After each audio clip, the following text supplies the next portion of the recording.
This is a case of prostate cancer risk assessment. A 55-year-old asymptomatic man presents for advice because his father was diagnosed with prostate cancer. He has no urinary symptoms. So, this patient is asymptomatic. However, he has a strong family history of prostate cancer. What is the most appropriate next step? Digital rectal examination only, prostate MRI, prostate biopsy, serum, prostatic specific antigen, testing, reassurance. Correct answer is serum, prostatic specific antigen, test. Why? Men with a first degree relative with prostate cancer are at increased risk of developing prostate cancer. So, prostatic specific antigen testing is the appropriate initial screening investigation. Why the other options are incorrect? Digital rectal examination lacks sensitivity. MRI is not the first line, is not the next step, is not the first line, is screening. This patient is coming for a screening because he's asymptomatic. So he's coming for a screening. The most appropriate next step is screening. So serum, prostatic specific antigen testing is the most appropriate first step to screen prostate cancer. So MRI is not the first line to screen prostate cancer. Biopsy is invasive investigation. Reassurance ignores the familial risk. So let's talk about the prostate cancer. This is a 66-year-old man with biopsy-proven prostate cancer. So this man has prostate cancer. This is the axial T1, axial T2 fat site. This is coronal T2 fat site, and this is the axial T1. As you know, prostate is best assessed in T2 weighted images. So this is the axial T2 weighted image, and this one is the diffusion weighted image. The diagnosis is prostate cancer with extracapsular spread. So axial T2 weighted image through the mid-prostatic gland, axial T2 weighted image of the prostate, showing a T2 hypointense focus in the right lateral aspect, peripheral zone. So as you can see here, this is the peripheral zone of the prostate, and this is the central zone of the prostate, the central gland. The peripheral zone of the prostate should be of high signal on T2 weighted images. The peripheral zone of the prostate should be of high signal on T2 weighted images. In this patient, there is a focus of T2 hypointensity, in the right lateral aspect of the peripheral zone, right lateral peripheral zone. This is causing an irregular bulge in the prostatic contour. This focus is causing an irregular bulge in the prostatic contour. The T2 hypointense line, there is a thin there is a thin T2 hypointense line representing the normal prostatic capsule. This is the normal, this is the T2 hypointense line representing the prostatic capsule.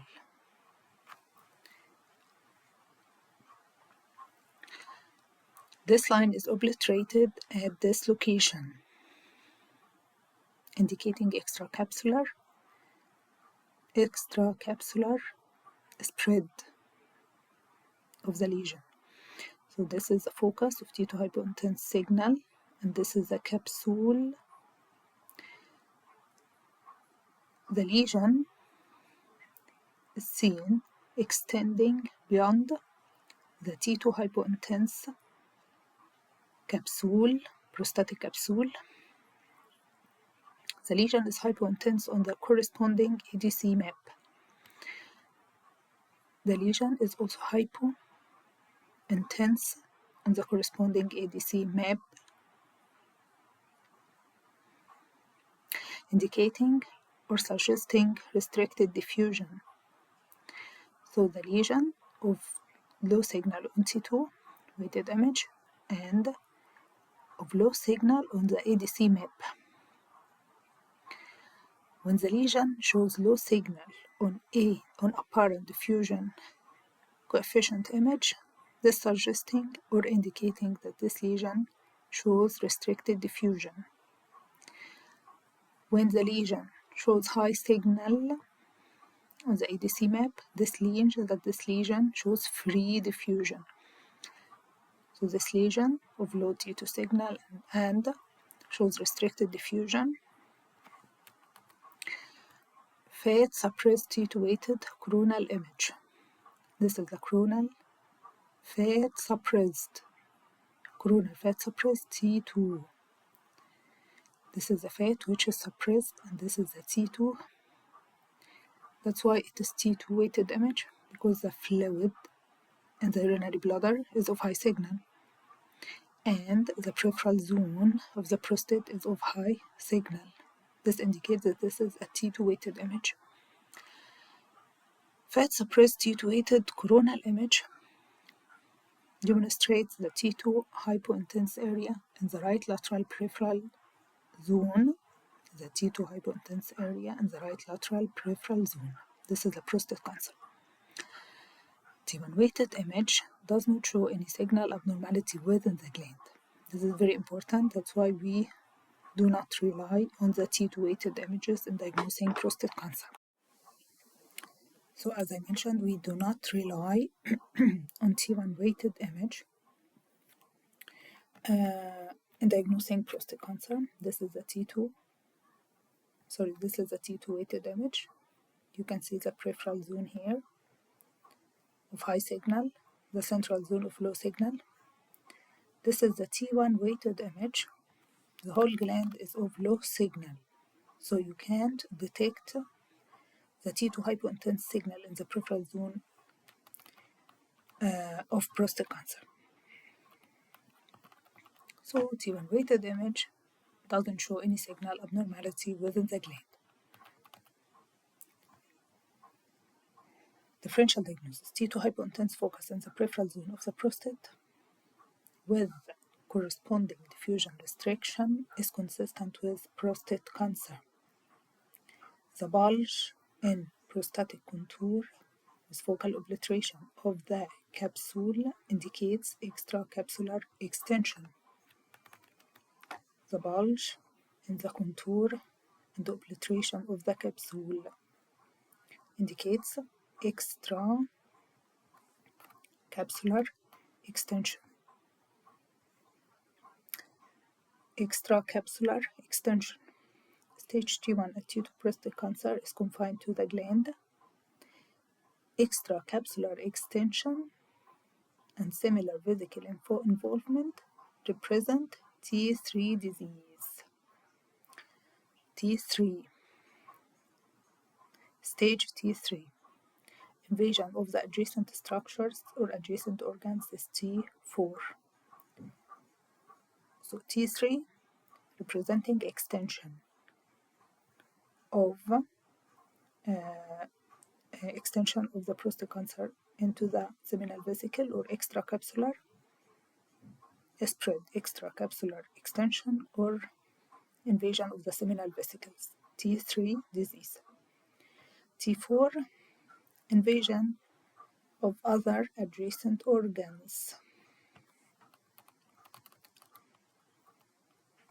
Normal prostate consists of homogeneously T2 hypointense peripheral zone and a heterogeneous signal central gland.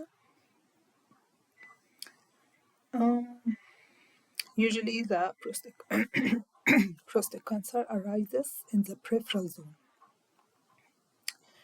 Prostate cancer is identified as T2 hypointense foci within the hyperintense peripheral zone. Focal irregular prostate contour bulge or encasement of the neurovascular bundle, obliteration of the rectoprostatic angle, invasion of the seminal vesicles, low T2 signal seminal vesicle suggests extraglandular tumor invasion, restricted diffusion.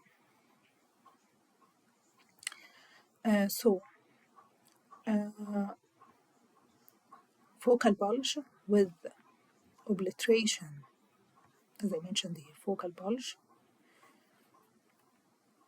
with invasion of the capsule indicates encasement of the neurovascular bundle, extracapsular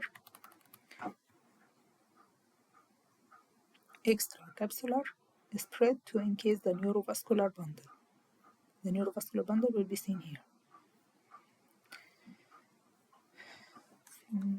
Don't know if we see the seminal vesicle. Can see the seminal vesicle? No, seminal vesicle is not seen here.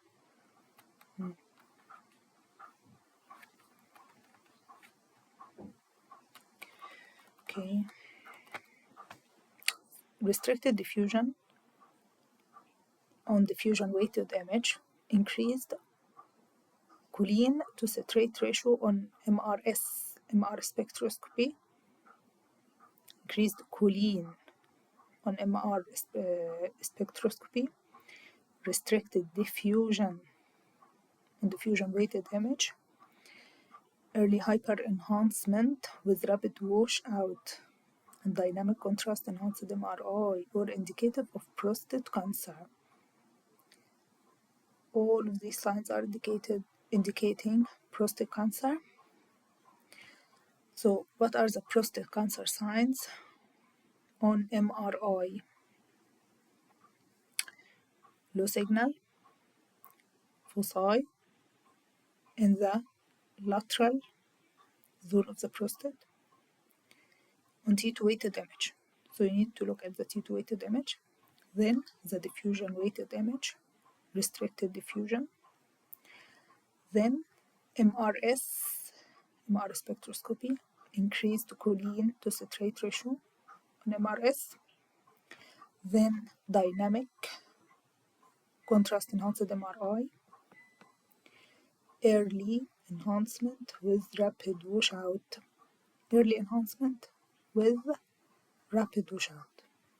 The curve, early enhancement with rapid washout, indicates prostate cancer. Management of prostate cancer, prostatectomy,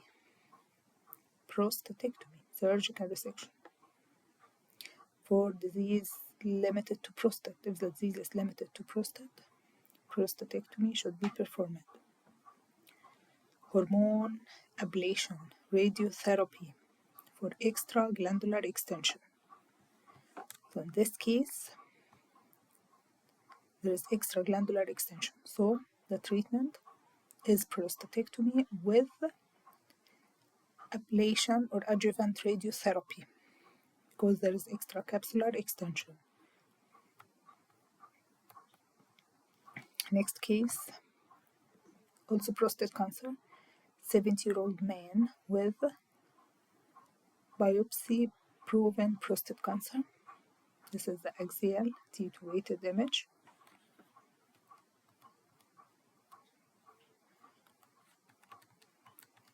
axial T2 weighted images, coronal T2 and sagittal T2.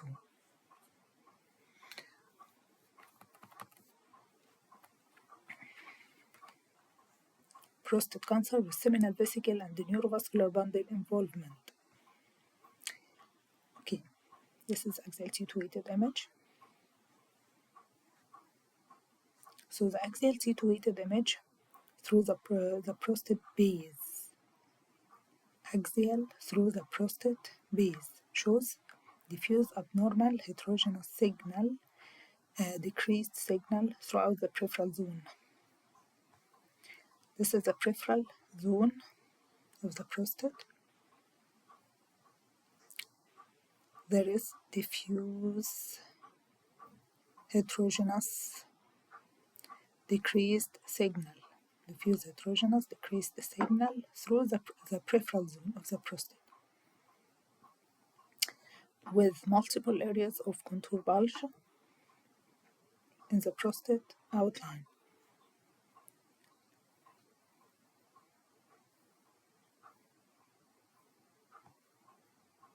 Multiple areas of contour bulge. Can you see this? This is the areas of contour bulge. The prostate has lobulated contour here. Multiple areas of contour bulge in the prostate outline. There is also enlargement of the right neurovascular bundle.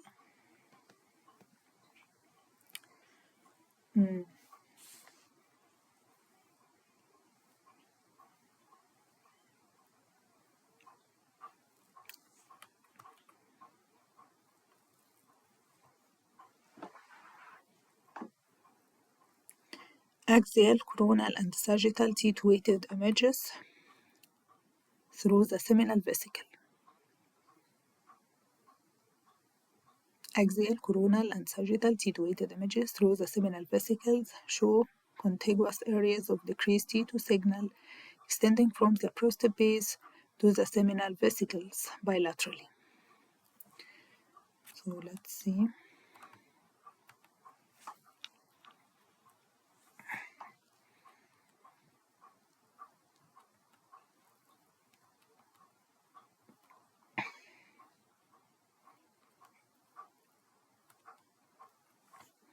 This is the axial T2 weighted image.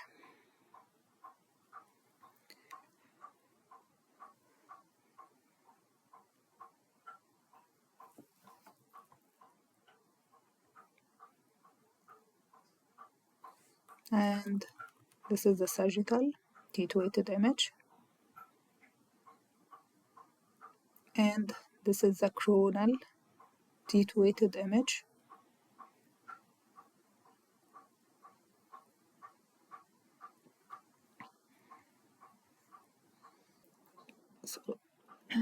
So the seminal vesicles should be seen superior to the prostate gland in coronal images. This is the coronal T2. This is the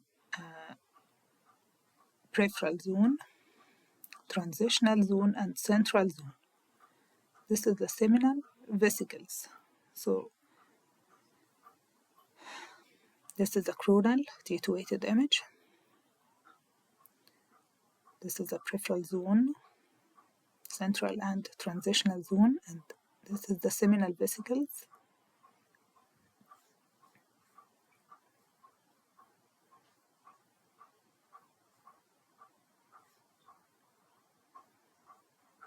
So there is T2 hypointense signal of the seminal vesicles bilaterally. This is the area of the seminal vesicle. Here, there is a T2 hypointense signal of the seminal vesicle on sagittal cuts.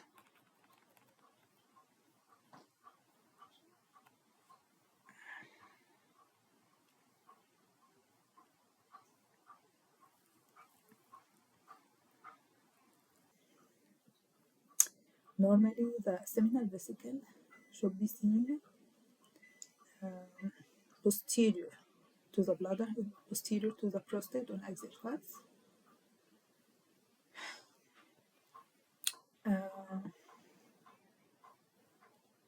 So this is the axial cut.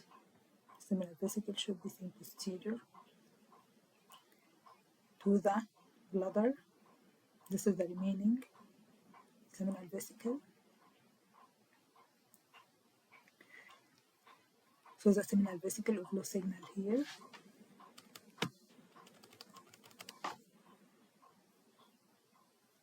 Here and here. On coronal, the seminal vesicles should be seen superior to the prostate of low signal, and posterior to the prostate on sagittal cuts, it is of low signal, and should be seen posterior to the bladder on axial cuts, it is of low signal here.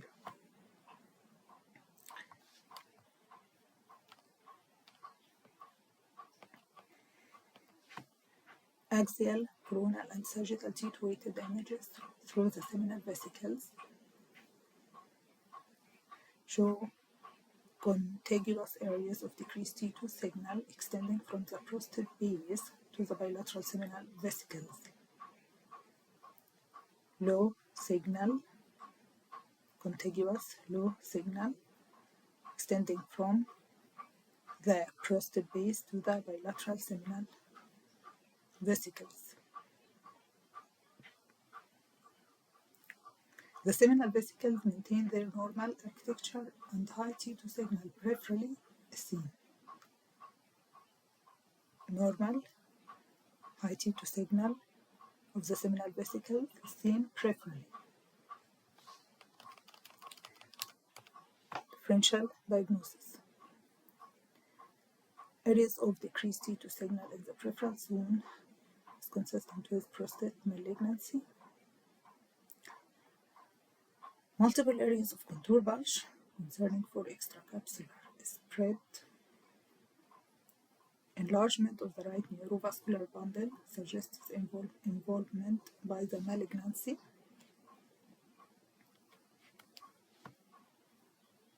Involvement of the neurovascular bundle. Extracapsular spread with involvement of the neurovascular bundle is seen here.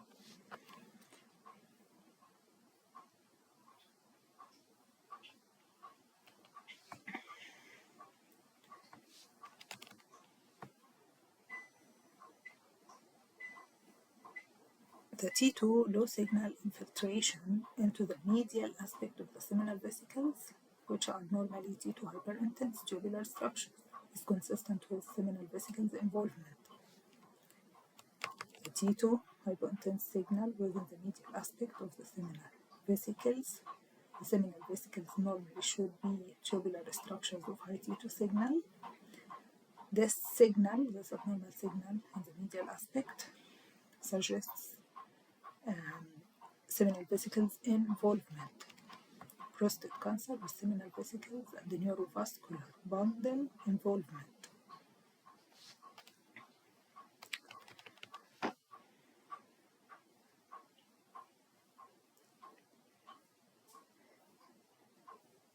Low T2 signal in the peripheral zone of the prostate can be caused by prostate cancer, prostatitis, radiotherapy, hemorrhage. So the differential diagnosis of low T2 signal in the peripheral zone is prostatic cancer, then prostatitis, then hemorrhage. Correlation with T2-weighted image, such as diffusion-weighted spectroscopy, dynamic contrast enhanced image, can help to increase specificity. So this low T2 signal in the peripheral zone should be correlated with the diffusion-weighted image. If shows low signal on the ADC map, This means that this lesion shows restricted diffusion. So this is most likely to be prostate cancer. This low T2 signal also should be correlated with MRS. If this lesion shows increased choline to citrate levels, this is most likely to be prostate cancer. Also, the dynamic contrast enhancement, if shows rapid increased uptake followed by rapid loss of contrast, this means prostate cancer. The management of prostate cancer, as I mentioned, if the lesion is limited to the prostate gland, this requires prostatectomy. If there is evidence of extracapsular extension, this requires adjuvant radiotherapy or hormonal ablation. So all of these were the treatment options of the investigations and the treatment options. So MRI is the most specific option to investigate a current case of prostate cancer. The biopsy will confirm the prostate cancer, but it is a very invasive method. Okay. However, this case doesn't have any symptoms. It's asymptomatic, so it doesn't need to diagnose. Okay. It needs to screen for prostate cancer. So the serum prostatic specific antigen testing is the first line to screen for prostate cancer. Why? I am screening with prostate specific antigen here, and do not only reassure because this patient has a first degree relative with prostate cancer. So this patient is at increased risk. So any patient who is at increased risk of prostate cancer, serum prostatic specific antigen testing is the most appropriate first step to screen.